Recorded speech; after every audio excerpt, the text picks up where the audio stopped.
8. Resulta desse movimento cônico do eixo que os polos da Terra não olham constantemente os mesmos pontos do céu, que a estrela polar não será sempre a estrela polar, que os polos estão gradualmente mais ou menos inclinados para o Sol, e dele recebem raios mais ou menos diretos, de onde se segue que a Islândia e a Lapônia, por exemplo, que estão sob o círculo polar, poderão, num tempo dado, receber os raios solares como se estivessem na latitude da Espanha e da Itália, e que na posição oposta extrema, a Espanha e a Itália poderiam ter a temperatura da Islândia e da Lapônia, e assim por diante, em cada renovação do período de 25 mil anos. Nota. O deslocamento gradual das linhas isotérmicas, fenômeno reconhecido pela ciência de maneira tão positiva quanto o deslocamento do mar, é um fato material em apoio a essa teoria. Fim de nota. 9. As consequências desse movimento não puderam ainda ser determinadas com precisão, porque não se pôde observar senão uma fraca parte de sua revolução. Não há, pois, a esse respeito, senão presunções das quais algumas têm uma certa probabilidade. Essas consequências são: primeiro, o aquecimento e o resfriamento alternado dos polos e, por consequência, a fusão dos gelos polares durante a metade do período de 25 mil anos e a sua formação de novo durante a outra metade desse período, de onde resultaria que os polos não estariam votados a uma esterilidade perpétua e gozariam, por seu turno, dos benefícios da fertilidade. Segundo, o deslocamento gradual do mar, que invade pouco a pouco as terras, ao passo que descobre outras para abandoná-las de novo e reentrar em seu antigo leito. Esse movimento periódico, renovado indefinidamente, constituiria uma verdadeira maré universal de 25 mil anos.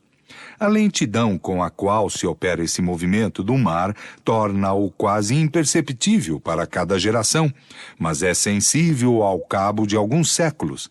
Não pode causar nenhum cataclismo súbito, porque os homens se retiram de geração em geração à medida que o mar avança, e eles avançam sobre as terras de onde o mar se retirou. É a esta causa mais que provável que alguns sábios atribuem a retração do mar sobre certas costas e a sua invasão sobre outras. 10. O deslocamento lento, gradual e periódico do mar é um fato adquirido pela experiência e atestado por numerosos exemplos sobre todos os pontos do globo. Tem por consequência a conservação das forças produtivas da Terra.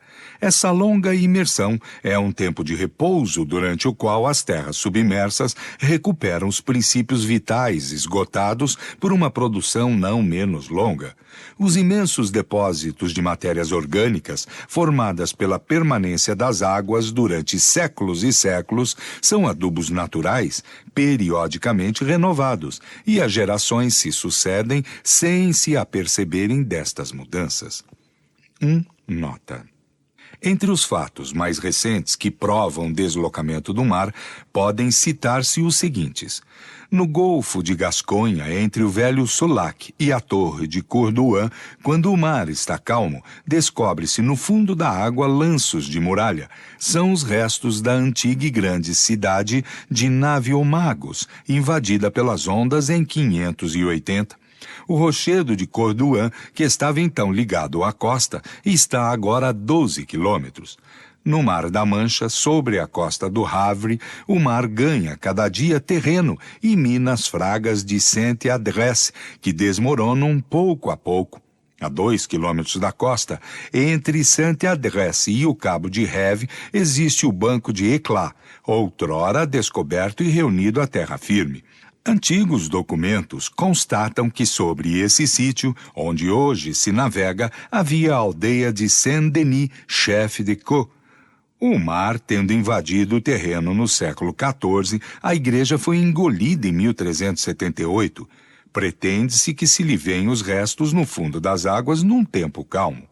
Sobre quase toda a extensão do litoral da Holanda, o mar não é retido senão à força de diques que se rompem de tempos em tempos.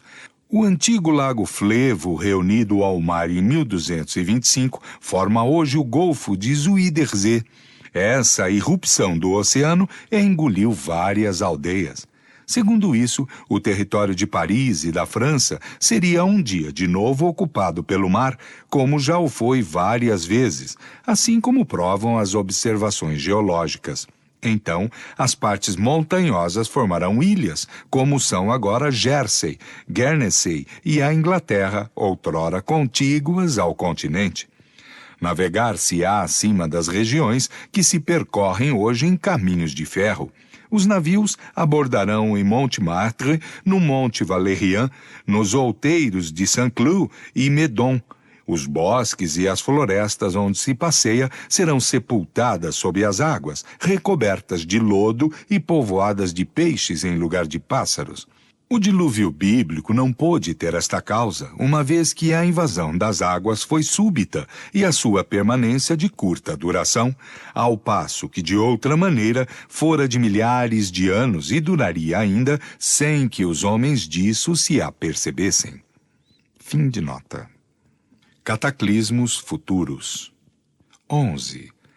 As grandes comoções da Terra ocorreram na época em que a crosta sólida, por sua pouca espessura, não oferecia senão uma fraca resistência à efervescência das matérias incandescentes do interior.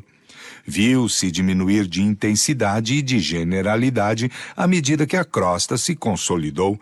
Numerosos vulcões estão agora extintos, outros foram recobertos pelos terrenos de formação posterior. Certamente poderiam se produzir ainda perturbações locais em consequência de erupções vulcânicas, da abertura de alguns novos vulcões, de inundações súbitas de certas regiões. Algumas ilhas poderiam sair do mar e outras afundarem-se. Mas o tempo de cataclismos gerais, como aqueles que marcaram os grandes períodos geológicos, está passado. A Terra tomou uma posição que, sem ser absolutamente invariável, põe doravante o gênero humano ao abrigo das perturbações gerais, a menos de causas desconhecidas, estranhas ao nosso globo e que nada poderia fazer prever. 12. Quanto aos cometas, hoje se está plenamente tranquilizado sobre a sua influência, mais salutar que nociva, naquilo que parecem destinados a abastecer, se assim se pode exprimir, os mundos, transferindo-lhes os princípios vitais que juntaram durante o seu curso através do espaço e na vizinhança dos sóis. Seriam assim fontes de prosperidade antes que mensageiros da infelicidade. Por sua natureza fluídica, hoje bem constatada, capítulo 6, número 28. Um choque violento não é de temer-se, porque no caso em que o deles batesse na Terra, seria esta última que passaria através do cometa, como através de um nevoeiro. Sua cauda não é mais temível, não é senão a reflexão da luz solar na imensa atmosfera que a cerca, uma vez que está constantemente dirigida para o lado oposto ao Sol e muda de direção segundo a posição deste astro. Essa matéria gasosa bem poderia também, em consequência da rapidez de sua marcha, formar uma espécie de cabeleira, como a esteira depois do navio, ou a fumaça de uma locomotiva. De resto, vários cometas já se aproximaram da Terra sem lhe causar nenhum dano, e em razão de sua densidade respectiva, a Terra exerceria sobre o cometa uma atração maior que o cometa sobre a Terra. Só um resto de velhos preconceitos poderia inspirar medos sobre a sua presença. 1. Nota. O cometa de 1861 atravessou a rota da Terra a 20 horas de distância antes desta, que se encontrou mergulhada em sua atmosfera sem que disso tenha resultado nenhum acidente. Fim de nota. 13. É necessário, igualmente, relegar entre as hipóteses quiméricas a possibilidade do encontro da Terra com outro planeta. A regularidade e a invariabilidade das leis que presidem ao movimento dos corpos celestes tiram a esse encontro toda a probabilidade. A Terra, todavia, terá um fim como? É o que está no domínio das conjecturas, como, porém, ela ainda está longe da perfeição que pode alcançar e da velhice, que seria um sinal de declínio, os seus habitantes atuais estão assegurados de que isso não será no seu tempo. Capítulo 6, números 48 e segue. 14. Fisicamente, a Terra teve as convulsões de sua infância. Doravante, ela entrou num período de estabilidade relativa, no do progresso pacífico que se cumpre pelo retorno regular dos mesmos fenômenos físicos e o concurso inteligente do homem. Ela, porém, ainda está no meio, no trabalho da produção do progresso moral. Aí estará a causa de suas maiores comoções, até que a humanidade tenha suficientemente progredido em perfeição pela inteligência e coloque em prática as leis divinas. As maiores perturbações serão as causadas pelos homens, mais do que pela natureza. Quer dizer, serão mais morais e sociais do que físicas. Aumento ou diminuição do volume da Terra. 15. O volume da Terra aumenta, diminui ou é estacionário? Em apoio do crescimento do volume da Terra, algumas pessoas se fundam sobre o fato de que as plantas tornam ao Sol mais do que deles tiram, o que é verdadeiro num sentido, mas não no outro. As plantas se nutrem tanto e mesmo mais das substâncias gasosas que aurem na atmosfera, quanto daquelas que aspiram por suas raízes. Ora, a atmosfera faz parte integrante do globo. Os gases que a constituem provêm da decomposição dos corpos sólidos, e estes, em se recompondo, tomam-lhes o que lhes dera. É uma troca, ou antes, uma transformação perpétua, de tal sorte que o crescimento dos vegetais e dos animais, se operando com a ajuda dos elementos constitutivos do globo, seus restos, por consideráveis que sejam, não acrescentam um átomo à massa. Se a parte sólida do globo aumentasse por essa causa de maneira permanente, sê-lo-ia às expensas da atmosfera, que diminuiria outro tanto e acabaria por ser imprópria à vida, se ela não recuperasse pela decomposição dos corpos sólidos o que ela perde para sua composição. Na origem da Terra, as primeiras camadas geológicas formaram-se de matérias sólidas, momentaneamente volatizadas pelo efeito da alta temperatura, e que mais tarde, condensadas pelo resfriamento, se precipitaram. Incontestavelmente, elas elevaram um pouco a superfície do solo, mas sem nada acrescentar à massa total, uma vez que não era senão um deslocamento de matéria. Quando a atmosfera, expurgada dos elementos estranhos que tinha em suspensão, encontrou-se no seu estado normal, as coisas seguiram o curso regular que tiveram depois. Hoje, a menor modificação na constituição da atmosfera conduziria, forçosamente, à destruição dos habitantes atuais, mas, provavelmente, também se formariam novas raças em outras condições. Asteriscos. Vide nota explicativa da editora no final do livro. Considerada sob esse ponto de vista, a massa do globo, quer dizer, a soma das moléculas que compõem o conjunto de suas partes sólidas, líquidas e gasosas, é incontestavelmente a mesma desde a sua origem. Se experimentasse uma dilatação ou uma condensação, seu volume aumentaria ou diminuiria, sem que a massa sofresse nenhuma alteração. Se, pois, a Terra aumentasse em massa, isso seria por efeito de uma causa estranha, uma vez que não poderia aurir em si mesma os elementos necessários ao seu crescimento. Segundo uma teoria, o globo aumentaria de massa e de volume pelo afluxo da matéria cósmica interplanetária.